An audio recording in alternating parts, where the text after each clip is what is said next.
Let's read A is for Abigail, an almanac of amazing American women.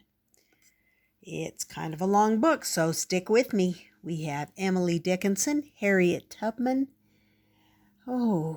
Susan B. Anthony, Sacagawea, Abigail Adams. So let's check this book out. It's a good one. A is for Abigail. And look, all these names. So many people. You've probably heard of some of them. Grace Coolidge, Eleanor Roosevelt. Lots and lots of Betty Friedan, Gloria Steinem. A lot of people that were involved in the women's movements. Ayn Rand. Anyway, let's keep going. Mary Pickford. A is for Abigail, an almanac of amazing American women. And amazing illustrations also by Robin Glasser, who is the one that does the illustrations for Fancy Nancy. All right. That you may rise to honor and to fame, the ornament of your country and the blessing of your parents, is the ardent wish of your friend and humble servant, Abigail Adams. And there's a note from Lynn Cheney, who wrote the book. I look for the day when the only criterion of excellence or position shall be the ability and character of the individual, and this time will come. That's by Susan B. Anthony. And Liz Cheney wrote a nice long thing here about how at the time when Abigail Adams was alive, women could not go to college, become professionals, own property once they were married, or vote, and about all the things that have changed. So let's go on. A is for Abigail Adams, who knew that women should be heard. So many things. Great learning and superior abilities will be of little value and small estimation unless virtue, honor, truth, and integrity are added to them. While her husband John was helping to create the American nation, Abigail Adams ran the family farm and took care of their 4 children. John would become our 2nd president. John Quincy, John and Abigail's oldest son, would become our 6th president.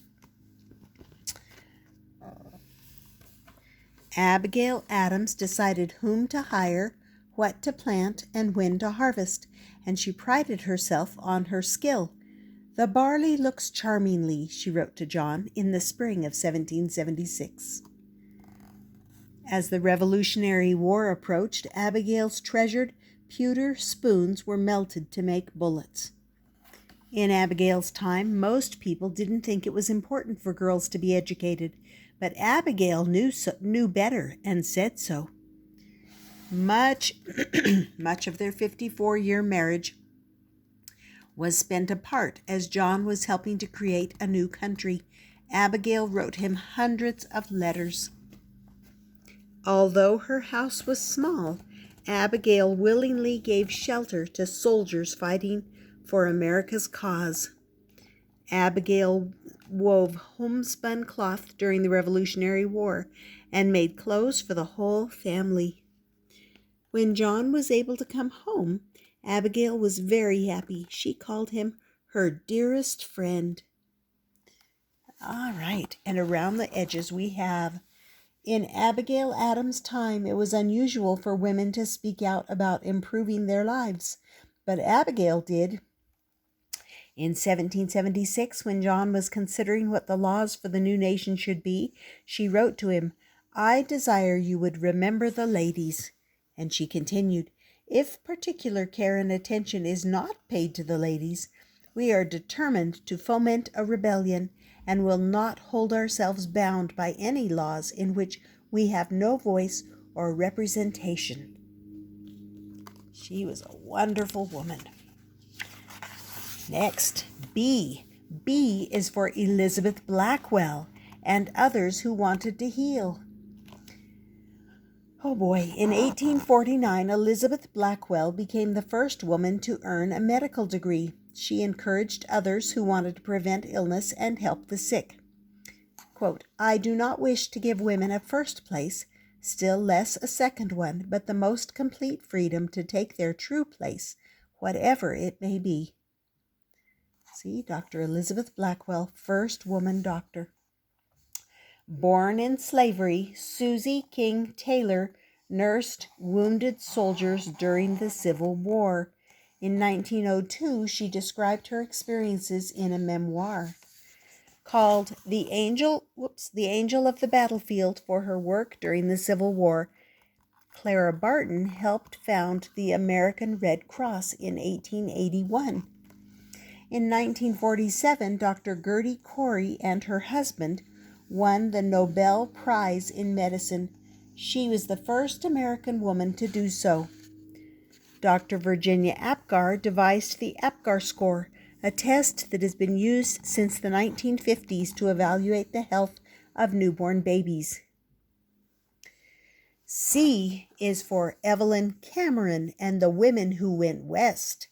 Evelyn Cameron, born in England, moved to Montana with her husband in 1889. In the decades that followed, she broke colts, pitched hay, cut down trees, fed chickens, and also created a valuable historical record by photographing the people, landscapes, and wildlife of the American West. Cowgirl advice: always saddle your own horse. In 1899, Angie DeBow traveled to Oklahoma with her family in a covered wagon. When she grew up, she became a historian and often wrote about the unjust way in which American Indians had been treated. Eleanor Pruitt Stewart, who homesteaded in Wyoming, wrote letters that described her hard-working life. In one, she told of cooking at night so she could cut hay during the day. Annie Oakley, who began traveling with Buffalo Bill, Cody's Wild West show in 1885, demonstrated such skill with a rifle, she came to be known as Little Sure Shot. Okay. And that was C. D is for Emily Dickinson, our country's greatest poet.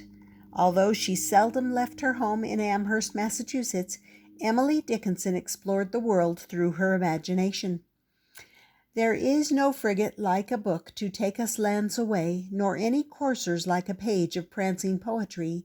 This traverse may the poorest take without oppress of toll. How frugal is the chariot that bears the human soul.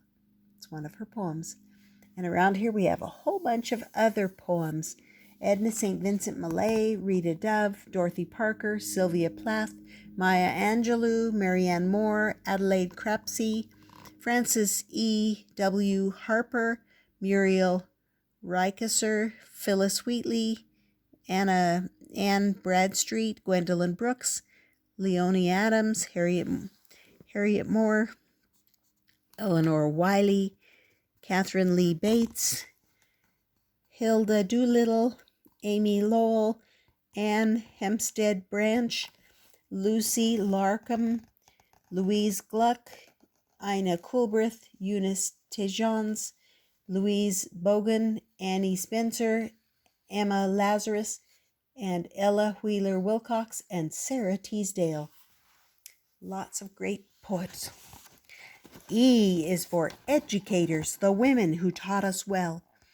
The daughter of former slaves Mary McLeod Bethune knew that education was the key to opportunity. A school she founded for African American girls later became Bethune-Cookman College.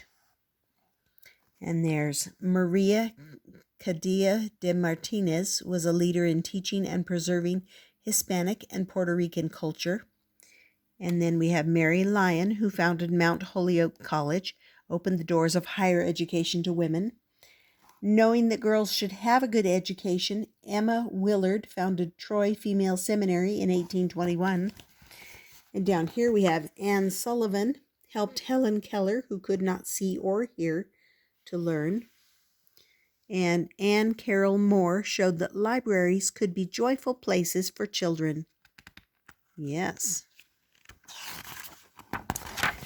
And F is for the first ladies who have graced our nation from the start.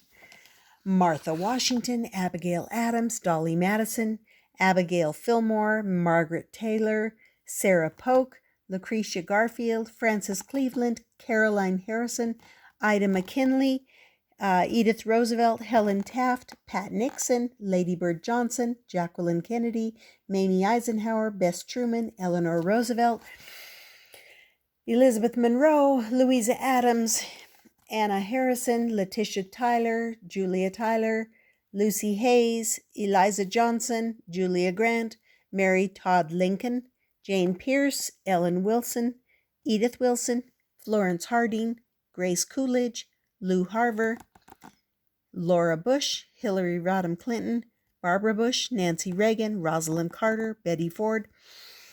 Somewhere out in this audience may even be someone who will one day follow in my footsteps and preside over the White House as the president's spouse. I wish him well. Barbara Bush at Wellesley College Commencement, 1990. All right. G is for Mary Catherine Goddard and others who brought us news. All the news about women in the news. Frank Leslie's Illustrated Newspaper. Nellie Bly exposed injustices and traveled far to get good stories. On her most famous trip, which started in 1889, she broke the globe-circling record of Phineas Fogg, the fictional hero of Around the World in 80 Days. In 1775, Mary Catherine Goddard became the publisher of the Maryland Journal. In 1777, she was commissioned by the Continental Congress to print the first signed copies of the Declaration of Independence so that they could be sent to the states. In the late 19th and early 20th centuries, journalist Su Sin Far took up the cause of Chinese Americans. Her work was published in both newspapers and magazines. Ida Tarbell's articles about the Standard Oil Company, written from 1902 through 1904, set a new standard for investigative journalism. Popular advice columnist Ann Landers had a snappy way of putting things. The naked truth, she wrote, is always better than a best-dressed lie. Ida B. Wells Barnett denounced violence against African Americans in a Memphis Free Speech, a newspaper she co-owned. In 1892, mobs destroyed the newspaper's offices. Margaret Burke White worked for Life magazine, a publication designed for photojournalists. Many of her photographs of the Great Depression and World War II and after are classics today. Sarah Josepha Hale became the exacting editor of Good Day's Ladies' Book, an influential magazine, in 1837. Until she died in 1902, Katharine Graham headed a media empire that includes the Washington Post newspaper and Newsweek magazine. She loved what she did and felt that it mattered. How could anything, she asked, be more fun? And then Dale Messick's comic strip starring intrepid reporter Brenda Starr was the first to be syndicated by a woman. Okay, H. H is for Anne Hutchinson, who defended her beliefs. In 1634, Puritans William and Anne Hutchinson and their 11 children sailed from England to the Massachusetts Bay Colony, seeking a place where they could worship as they chose. Anne's beliefs were different from those of the colony's leaders, however, and when she set forth her views and gained enthusiastic followers, the Massachusetts General Court put her on trial. She defended herself with bravery and eloquence, but was banished from the colony forever. I is for Laura Ingalls and other girls of America's past. You don't have to be a grown-up to be part of history. When Laura Ingalls was a child, her family, like many others, looked for land they could farm for a living. From 1869 to 1879, she moved with her family from the woods to the prairie, to Walnut Grove, Minnesota, to DeSmet, South Dakota. When she grew up, she wrote books about the many places she had lived. In 1777, when 16-year-old Sybil Ludington learned that the British were burning Danbury, Connecticut, she sounded an alarm to rally patriot forces. In 1852, 7-year-old Fanny Peck, usually barefoot, walked the Mormon Trail alongside her family's wagon. In 1855, teenager Anne Marie Weems disguised herself as a boy and escaped from slavery. J is for Anna Jarvis, who loved her mother very much. Because of Anna Jarvis, Mother's Day became a national holiday in 1914. Sonora Dodd, inspired by Mother's Day, thought of Father's Day. She was raised by her father. See all those nice pictures of mothers doing things?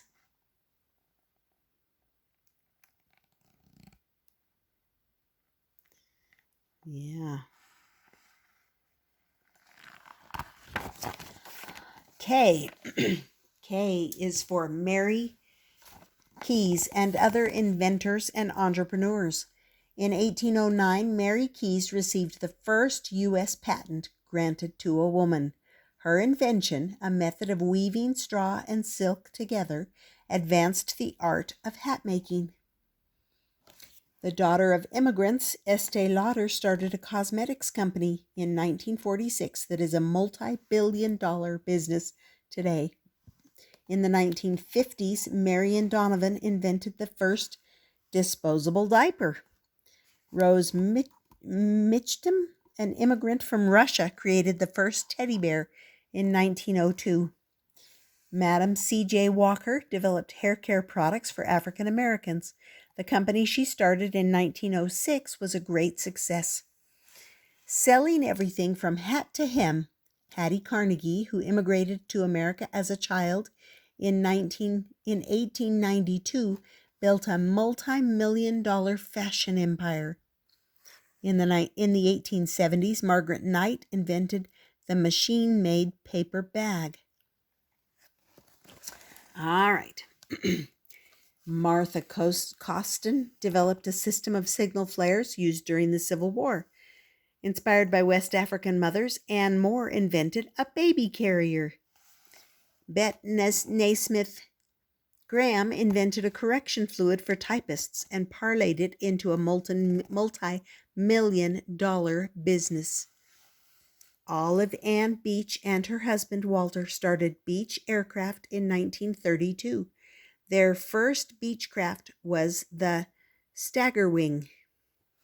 Fanny Farmer decided to measure precisely the ingredients in her recipes. Her cookbook, first published in 1896, has sold some 4 million copies. In 1888, Elizabeth Boyd co-founded a company to manufacture ladies' underwear. In 1886, Josephine Garis Cochran invented the first practical dishwasher. In business with her father, Kate Gleason marketed machinery that made beveled gears for early 20th century automobiles. Ellen Louise Demorest made a fortune marketing dress patterns in the 19th century.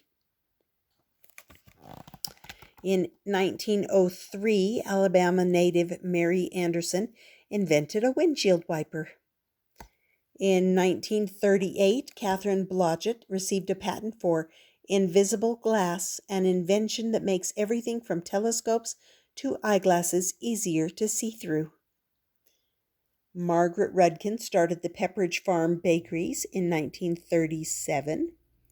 Stephanie Kowalik invented Kevlar, the ultra-strong fabric used in everything from bulletproof vests to spacecraft. In 1924, Gertrude Mueller started a company to market the potty seat she had invented. And in 1942, movie star Hedy Lamarr co-patented a concept that today important for cell phone and satellite communication. Wow, so many inventors and entrepreneurs. L is for Julia Lathrop and those who have lifted others up. Not for self alone, but for others, Catherine Sager. Mother Cabrini, an Italian nun who became an American citizen in 1909, helped found orphanages, schools, and more than 70 hospitals. Before World War II, Henrietta Sold brought thousands of Jewish boys and girls out of Hitler's Germany. Grace Abbott worked to help those who were new to America. In 1908, she became head of the Immigrants Protective League. After escaping from slavery, Harriet Tubman risked her life and freedom by returning to the South more than a dozen times to help others who were enslaved escape.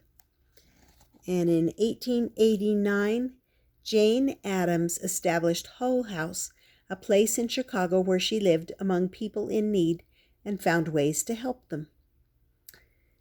Julia Lathrop says, as the first head of the Children's Bureau, a government agency created in 1912, Julia Lathrop worked to make the lives of babies and children safer and better.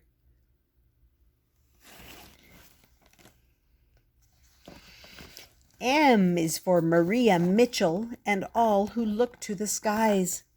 The eye that directs a needle in the delicate meshes of embroidery will equally well bisect a star with the spiderweb of the micrometer.